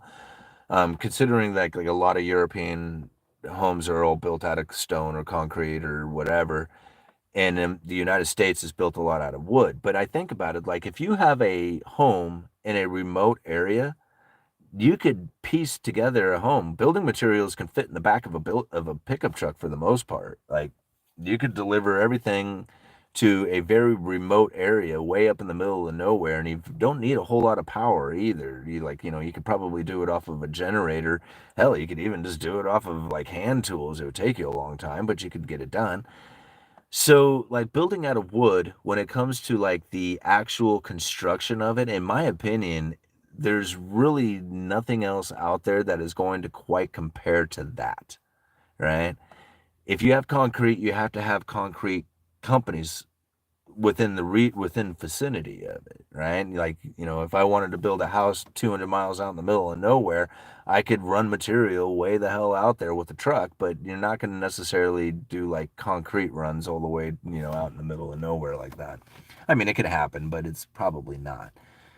So there are a lot of alternative materials out there. But again, like I just don't see anything comparing quite to lumber. With that being said, the cross-laminated timber industry, which is another component of lumber, like of the lumber industry, it's just pretty much the same thing. Um, I mean, not the same thing. It's still lumber. You're still cutting down trees. You're still milling it up, and you're producing these really big glulam beams that then construct the house. So it's like pieces of the house are made in a factory and then shipped to the site and assembled on site. You don't actually do any kind of like cutting or manufacturing or fabrication on site. Everything is done at a factory and then shipped in and then pieced together. That's a fairly new concept to the building industry, and I think that one's actually going to do much better going into the future. I think that's actually going to become quite popular.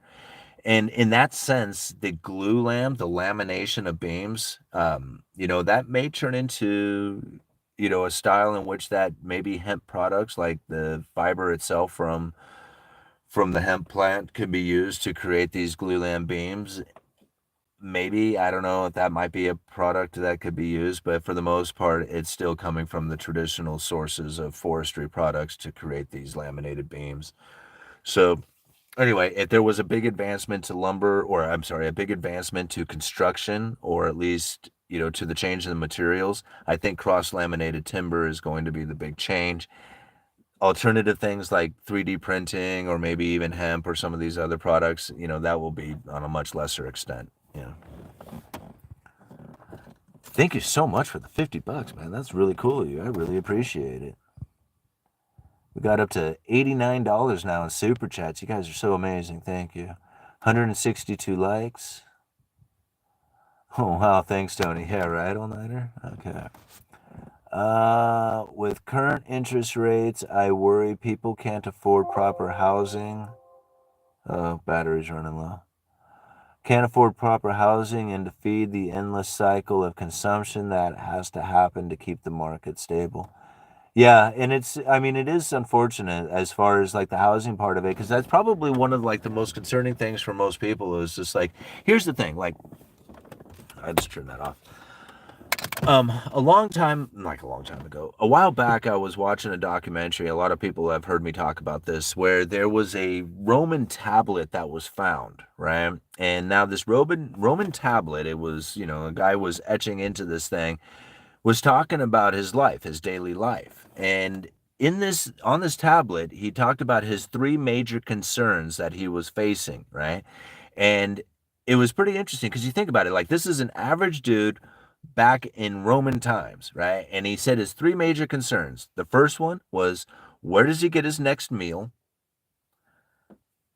What happens if he gets sick? How do I pay the rent? These were his three major concerns. Where do I get my next meal? What happens if I get sick? How do I pay the rent? These are three things that will never, ever, ever change. I mean, if this guy if he etched them into a tablet way the hell back in the Roman days, then there is no reason to think that there is going to be any difference going into the future, right? I mean, there's just no reason to think that it's going to be any different. And I'm not trying to say that there's no hope. What I'm saying is that you have to do something different and not hope that things are going to get better, because things aren't going to get better unless you make them better, right? Nobody is coming. Nobody is coming to save you. Nobody's coming to make it better. It's all on you. That's what's scary about it is that a lot of times we're like just hoping and wishing that the next administration or something will happen that can create a way that the way I'm conducting myself will then make my life better, right? But the problem with that is that it's not a matter of somebody else's or it's not a matter of the external out there. Putting the expectations out there will then come to a very sore outcome, all right? Because you just won't get what it is that you're looking for. You have to internalize that stuff and know that whatever it is that's going on out there, you have to make the best decisions for yourself and know that you cannot put the expectations out there on other people to create a situation that's going to be better for you. It just doesn't work like that. Like sometimes you get sometimes you do, sometimes you get it. It's just like you wish and pray and hope, and then it happened. But then, like for the most part, that never does occur, right? So it's better to like just understand it for that and say, okay, I have to deal with this situation. It sucks. I don't like it. It's depressive. The information I got is heavy. It doesn't like whatever it is. You just have to then give it the meaning that it's different. That it's not depressive. It's meaningful. It means something good, beneficial, whatever. All right, Simon, have you noticed how areas thrive best on their ability to issue and sustain debt? Modernized Cantillon effect, in my opinion. Well, I think that's also a brief, limited time in history that it's available to happen. And so, like, how long? Do you give it a generation to say, yes, it works, or do you give it 200 years to say that it works, right? What if you are a 200-year-old country and you went through all these different ways of handling your currency, never once ever having it for any kind of real length of time, therefore never giving a proper understanding of what it is that would be a sustainable, correct path, because there is no sustainable, correct path that can be had, right? I mean, this is why it's like ever changing, ever evolving. It's like I don't ever expect anything to ever stay normal or the same or not change, right? I mean, it's just like it will always forever be changing and evolving, and it's best to stay, try and stay current on that. All right. So how is lumber supply shock causing a beef inflation? Why are you trying to correlate those two? All right, all night hider, even plywood and other products. I don't think so. Grow your own food. Lumber is at 2019 prices. It is. Grow your own food. I have clean water source, have the ability to defend yourself. Yeah, I agree with all that. All right. And you have to understand, well, you're right. Plywood prices are higher than they were, but you also have to understand that, again, that it's not the same amount of supply coming into the plywood market. We did a video talking just about that itself. Okay, so you got two different products that you use for plywood, right? For sheathing. You got OSB and you got plywood. Now, OSB, oriented strand board, is like a lot of times people refer to it as chipwood or shitwood or whatever. It's the cheaper version of sheathing that is available out there for new construction. At the end of 2019, I did a video talking about how they were about ready to pull hundreds of billions of board feet of production off the market. That OSB was no longer going to be an available product like it once had been, and that there was going to be a shortage of it. Now, I didn't know how, to what extent or how much or what the end result would be, but here the production of OSB is far less than what it was prior to 2019, and the demand for plywood is now increased because of that. If you do not have the available OSB, they're going to move into the other product, which is plywood, and now the prices have moved up because of it. So it was due to a production shutdown of OSB, something that they announced. I mean, the video is still posted on my channel. You can go look for it yourself. Just like I think if you just punch in like hundreds of billions of square feet being pulled from the market, I mean, just type in OSB into the description of my channel or whatever, and you should probably find it. It's one of the few that I actually created like a thumbnail for. It's like, I mean, I don't know. Like, I mean, if I, it, it's easy to cast blame, but it's hard to find reason. You know, it's really hard to find reason. And then a lot of times we just want to assume. Like, I mean, I know I do it too. Like, if you don't know, you fill in the blanks with assumptions. It's just the way it happens. And so, like, when it came to lumber, I mean, I knew from day one when I started finding articles coming out, and I'm shaking my head. I'm going, where do these people get their information from? And so I'm like, that can't be right. I'm calling up my buddy. I'm like, hey, man, it's just like, you got a whole bunch of distribution things going on over there. Tell me, like, are you guys loaded up on lumber? You're not. Oh, wow, man. Okay, cool. Let me call this guy. Wait, what's going on there? What do you call up to British Columbia? Hey, buddy, man, what do you got going on up there at that mill? Like, is this like, oh, wildfires, flooding? Oh, I'm just gathering information from all over the place, right? All these other people there, like, do some internet research. Oh, no. Read a couple of articles. Oh, listen to another YouTuber out there. It's just like, oh, greed and manipulation. That's it. Money printer go burr, prices go up. Look at lumber. Ugh, so frustrating. But that's, why I do this stuff and why I, do as much research as I do. I mean, they wouldn't have made up an economic theory called the bullwhip effect if it doesn't occur, right?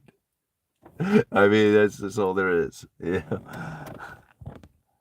All right. You're looking at multivariable systems and pointing to one variable and trying to describe the whole system by that one aspect. The problem is misallocation of capital and that misallocation. Okay.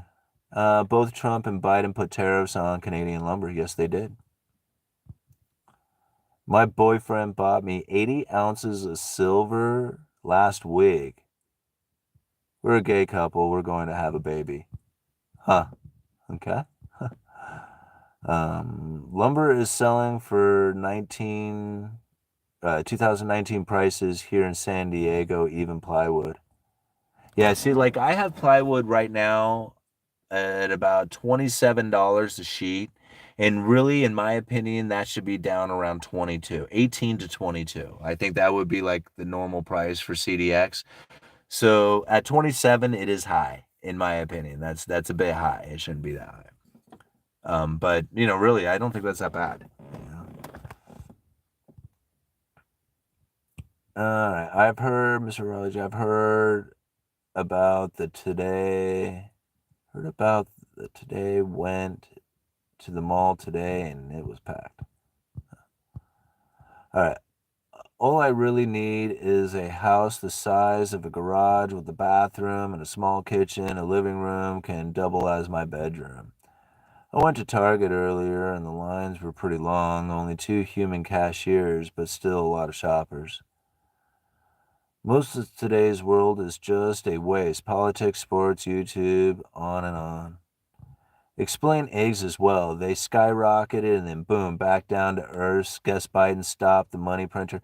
No, B1 Barack, whatever your name is. Okay, so we actually covered eggs and we did a video that just talked about this. And really, I was thankful to find, I don't know if it was a TikTok video or an Instagram or something, of an egg farmer. And this was actually like a European egg farmer who said straight up, before it took place here in the United States, he says, do not let them blame the egg shortage on bird flu. He said, don't do that. That is not what's happening. He says what's happening is that the farmers are not replacing the hens. It's not cost effective for them to continue to invest into a product that is not making them money. Now, this all happened prior to the egg shortage. Now, just like everything else out there, you are going to find shortages taking place when you have a severing of the supply chain. Eggs is one of them, right? Now, as the inflation was kicking in and production of eggs became too expensive for the farmers to be profitable, because we have to remember the farmers are on contract. Think about that for just a second. They are contracted to provide eggs at a certain price.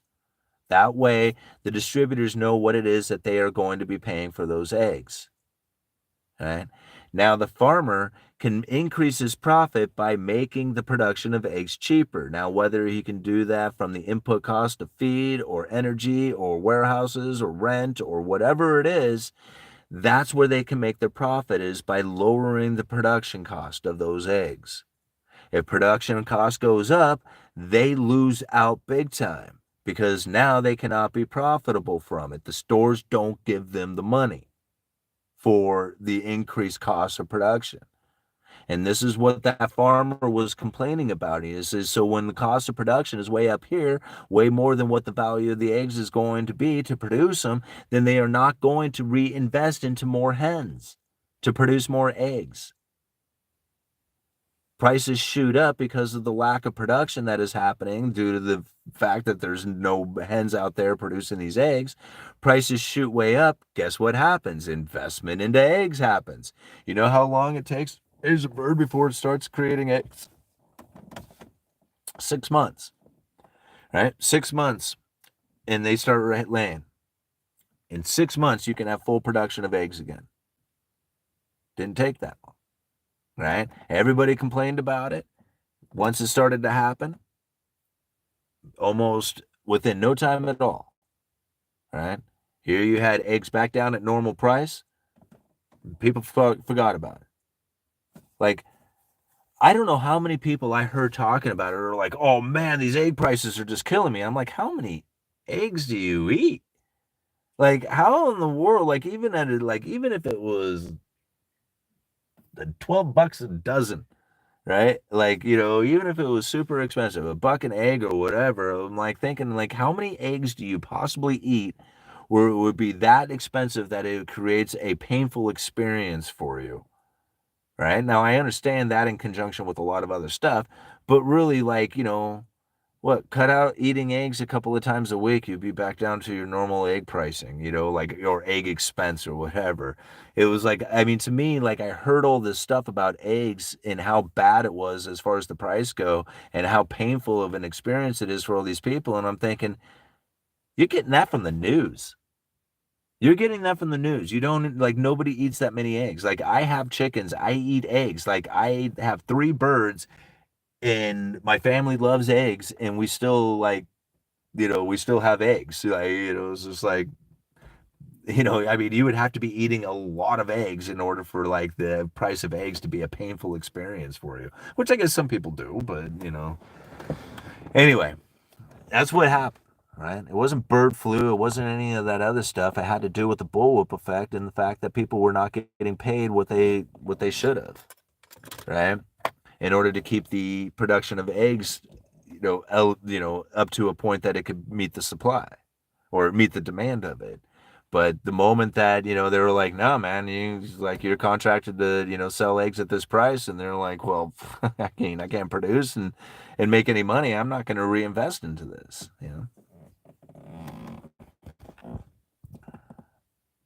All right. There is a strong correlation between technology and increasing wealth gap. Cantillon effect plus Morals law equals a suffering majority. Um, Between technology, I think they're observing technology increases at the same time that you're seeing increases in the money supply or new money coming into the system, which creates the situation creates the wealth gap between the rich and the poor. So, I mean, I'm not saying that technology doesn't do that as well.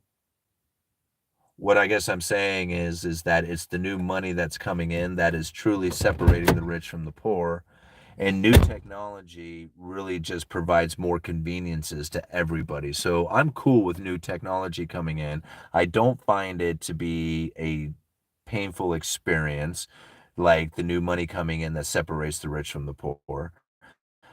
So, like, I'm cool with that. Like, technology, all the like, bring in all the technologies. I want all the technologies, I mean, I want it all. I want all that stuff to happen.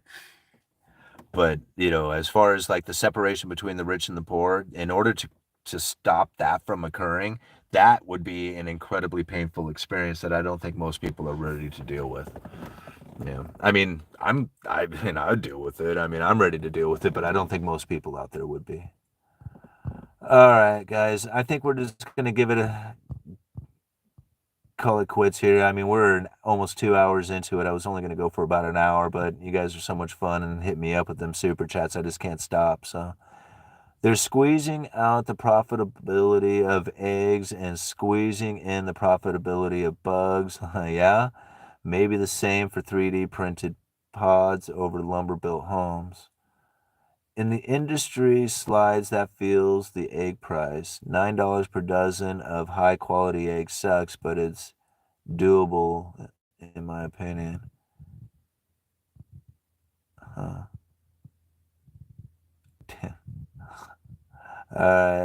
Jimmy will be in the parking lot looking for work. Grocery store egg prices went up, but egg McMuffin prices stayed the same. So you mean those who produce their own products are insuring from shortages? Okay, so McDonald's has contracted other people out there to provide them with eggs at a certain price, and so their McMuffin stays the same price, and you are saying what again? I mean, I'm trying to understand, like, like a lot of times I see people try to correlate things together that I just don't know if they really needed to be. Right? I mean, I think there's a much easier explanation for it. A lot of people just want to say greed and manipulation and all this other stuff, but yet they don't want to talk about like competition, right? Like a lot of times, like I heard that a lot during like the when lumber prices were running up. They were like, "Oh, this is greed and manipulation. These are all the lumber sellers just, pushing prices to these all-time highs. They don't need to be that high." And I'm thinking, if that was the case, if we all got together, like, I mean, if we all got together and says, "Hey, man, all us lumber guys, we should sell our lumber for a higher price, and like, we'll just all like, just force our prices up." And the people out there won't have any other choice but to pay for a higher price if we all just do this together, right? And we'll pat each other on the back knowing that we screwed all these people over. And I know that if I was sitting in that circle, I would be like high fiving. I'd be like, "Yeah, man, let's do it," right? And then the very next day, I would make sure that my lumber was priced just under everybody else's so that I would sell the most. And now I know my buddy Dirk, who works over at the other lumber yard over there, he's going to do the same thing to me because, that's how we work. I mean, I know him, he knows me. I know that I'm going to try and outbid him. He's going to try and outbid me. And pretty soon we're going to keep outbidding each other until we find that this is our rock bottom price. We're not going to go any lower because competition always finds the lowest prices. But if it's not available, then guess what? People will pay any price for it, especially if it's inelastic demand, like a contract to build. So understanding that, like, okay, we can throw manipulation at it and say, it was manipulation, period, plain and simple. You guys are assholes, right? That's all there is to it. And then never truly understand what it was that was taking place because we have already committed ourselves to them being the jerks who have manipulated the prices, right? So, like, which one is it going to be? Like, I just don't choose to put that kind of blame on there. I have understanding and reasoning behind my understanding and reasonings for where lumber prices went. I don't throw excuses and blame.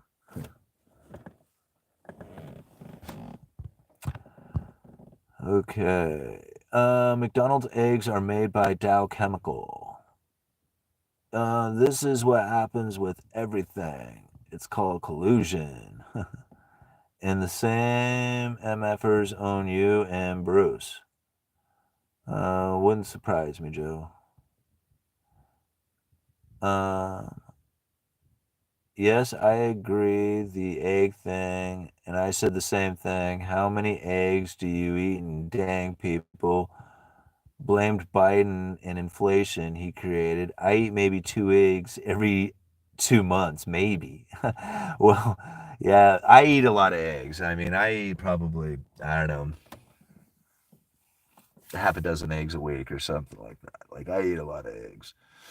And that's just regular, too. I mean, I had 2 egg sandwiches this morning. So, I ate a lot of eggs. But I can't understand how it is that so many people all of a sudden just lit up about it. And the only way I could think about how that happened is through mainstream media. Like media propaganda pushed the idea that there was this egg shortage and it was a painful experience for people. Like, you know how many people came to the lumberyard looking to build a chicken coop so they didn't have to pay for the expensive eggs anymore? And I'm thinking, you have any idea how long you would have to raise hens in order to pay back for all the material and cost of raising hens in order to pay back those eggs? Like, it isn't going to happen. People will come in, pay $1,200 to build a chicken coop saying, gosh darn these egg prices. And I'm like, oh my gosh, are you kidding me? You people have way more dollars and cents. And, then that happens in an affluent area that I live in, but I've seen it happen more than once. Like, I mean, I saw that happen during that egg shortage. People were coming in, building coops. And now I think, honestly, that they wanted the coop to begin with, and that was the excuse that they finally used. It was like their justification for building the coop. But, to even hear it was just like ridiculous to me. I'm like, there's no way you're ever going to get your money back out of this coop and to out of eggs. There's just not going to happen. And what a lot of people don't even realize is that the amount that it costs for feed to go into the birds to begin with, unless you're giving them a lot of scraps or you have some other way of like bringing them, alternative food, you generally have to buy them feed. You have to buy them like egg laying feed. It's like a special blend that, helps them produce more eggs or the most amount of eggs. That feed that goes into it costs almost as much as if you just went out and bought eggs anyway. So now you have the added work of raising the hens and dealing with the raccoons and possums and everything else. And really, you're just, instead of buying eggs, you're buying feed. And it's almost the same price, right? So you're just converting the feed into eggs instead, and it's just like, so what difference does it make if you just go down to the store and buy it? Now, granted, farm fresh eggs are better, even with the feed that you get from the feed store or whatever. Generally, the farm fresh eggs are far superior than what you get at the store, and so I'd much rather have my own eggs than to buy them. Alrighty, guys, so much fun hanging out here with you. All right, Soylent Green. I love growing zucchinis. Yeah, me too. Could it be because the government subsidizes? Well, of course they do. And how food from McDonald's doesn't rot, it just dries up. I know, isn't that weird? Like I found an old just a regular cheeseburger, just a simple little McDonald's cheeseburger that we had like thrown in the glove box of an old Volkswagen Bug. And when we found it, it was hard as a rock, but looked just like it did the day we got it. Like it didn't look like it changed at all, but it was like just hard as a rock. Crazy to think. That movie rocked. All right. Marry me, Simon. Alrighty, guys. This has been a lot of fun. Thank you, everybody, for joining in on the live stream talking about liquidity crisis within the bond market. We always discuss everything under the sun on this channel. Never really just sticking just to topics of economics, but moving into all kinds of stuff about, how to live a better life, I think, really. Okay. Uneducated Economist. Thank you so much. That's another thing. Thank you so much for the super chats. Thank you so much for hitting the like button. We have 180 likes with 199 people watching right now. I always love it when we have just about as many likes as we do have people watching. Thank you so much for those super chats too. I always appreciate the super chats because you guys are very supportive of this channel, and I don't know where I would be if I didn't have you guys in my life right now. So thank you so much for doing this. And I am so looking forward to the Rebel Capitalist, where, hopefully I'll be on stage speaking in Orlando here in a couple of weeks. And man, talk about having something awesome offered to you in your life. So good times. All right. Uneducated Economist, you let me know.